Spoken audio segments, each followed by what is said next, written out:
آپ صلی اللہ علیہ وسلم کے آخری بیٹے حضرت ابراہیم کا وصال ہوا تھا۔ مدینے کے لوگ آپس میں باتیں کرنے لگے، دیکھا حضور کا بیٹا فوت ہوا، اس وجہ سے سورج گرہن لگ گیا ہے، بیٹا فوت ہوا ادھر سورج گرہن لگ گیا، تو وہ اس کو جوڑنے لگے، دیکھا یہ وفات کی وجہ سے، وصال کی وجہ سے سورج گرہن لگ گیا، اتنے بڑی شخصیت کا بیٹا فوت ہوا ہے، یہ نظریات قائم کرنے لگے۔ ہم بھی آج نظریات قائم کرتے ہیں سورج گرہن کے وقت اور چاند گرہن کے وقت۔ میرے نبی نے لوگوں کے ذہن میں پیدا ہونے والے ان نظریات کا کلا کما کرنے کے لیے آپ نے یہ جملہ فرمایا، آپ نے فرمایا ان الشمس والقمر آیتان من آیات اللہ، بے شک سورج اور چاند اللہ کی نشانیوں میں سے دو نشانیاں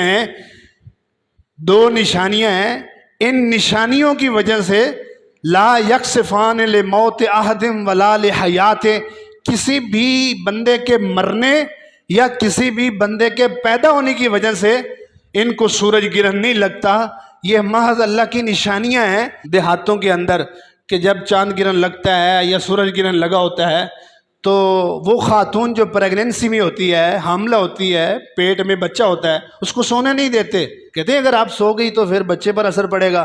اس کے خاوند کو کام پہ نہیں جانے دیتے، کہتے ہیں تو کام کرے گا، کوئی چیز جو بھی کام کر رہا ہوگا، بچہ جب پیدا ہوگا تو اس کے جسم پر اسی طرح کا کوئی نشان ہوگا، لہذا کام پہ نہیں جانا، اس کو سونے نہیں دیتے ہیں۔ اور پچھلے مہینے سورج گرہن لگا تو کراچی کے اندر کچھ لوگوں نے سمندر کے کنارے ریت کے اندر اپنے معذور بچوں کو دبایا، زمین کے اندر جو ہے وہ دفنایا، اور نظریہ یہ رکھا کہ ایسا کرنے سے سورج گرہن کے وقت جو معذور بچے ہیں وہ تندرست ہوتے ہیں۔ اللہ کے ساتھ تعلق، توکل، یقین کہ کمزور جب ہو جائے تو پھر بندہ اسی طرح کرتا ہے، پھر اصل در پہ جانے کی بجائے وہ در بدر ٹھوکریں کھاتا رہتا ہے، عمل میں بھی اور سوچ میں بھی۔ یہ سارے نظریات ان کا کہیں دور دور تک بھی اسلام کے ساتھ کوئی تعلق نہیں ہے۔ میرے حضور نے فرمایا یہ اللہ کی نشانیوں میں سے ایک نشانیاں ہیں، اور ان کا انسانی زندگی پر نفع نقصان کے ساتھ کوئی تعلق نہیں ہے۔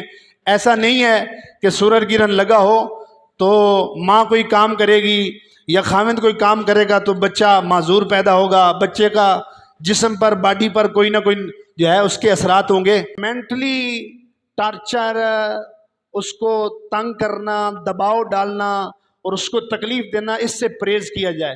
اگر آپ اس سے پرہیز نہیں کریں گے، جسمانی اور مینٹلی تکلیف میں جب ماں آتی ہے تو اس کے ہارمونز کم ہو جاتے ہیں، اور جب ہارمونز میں کمی آتی ہے تو بچے کے جسم کے کسی نہ کسی حصے کا جو ہے وہ ضائع ہونے کا اور خراب ہونے کا خدشہ ہوتا ہے، جس وجہ سے معذور بچے پیدا ہوتے ہیں۔ کہ جو اسلام اور میڈیکل سائنس کہتی ہے کہ سورج اور چاند کی وجہ سے اثرات نہیں ہوتے بچوں پر، وہ تو ہم مانتے نہیں، اسی کے پیچھے لگ جاتے ہیں کہ یہ سورج گرہن کی وجہ سے ہے، چاند گرہن کی وجہ سے۔ لیکن جو سائنس کہتی ہے وہ کیا ہے؟ ہارمونز میں کمی۔ ہارمونز میں کمی کیوں آئی؟ ہم نے ذہنی طور پر یا جسمانی طور پر کسی تکلیف کو پہنچایا ہے اس ماں کو، وہ ہم لگے رہتے ہیں، ساس بہو کا جھگڑا چلتا رہتا ہے، اس حالت میں بھی بہنوں، رشتہ داروں کی طرف سے جسمانی تکلیف دیتے رہتے ہیں، جس کی وجہ سے اس کے ہارمونز میں کمی اور بچے کی زندگی پہ اثرات پڑتے رہتے ہیں۔ اس سے تو ہم پرہیز نہیں کرتے، اور جس سے پرہیز نہیں کرنا اس کی طرف ہم چلے جاتے ہیں۔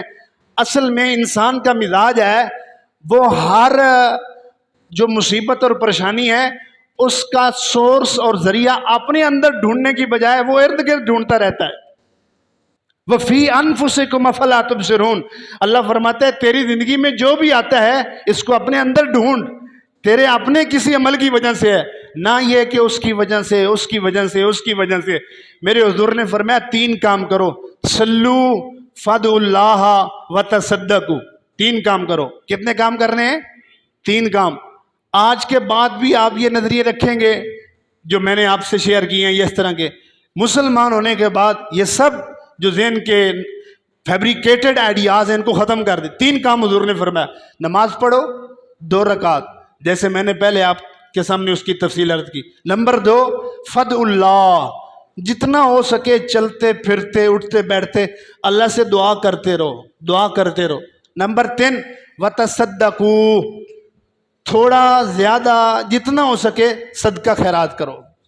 کوئی تھوڑی استطاعت رکھتا ہے، کوئی زیادہ استطاعت رکھتا ہے، حضور نے فرمایا صدقہ کرنا بے شک کھجور کا ایک دانہ اور کھجور کی ایک گٹھلی کیوں نہ ہو اللہ کے غضب کو ٹھنڈا کر دیتا ہے۔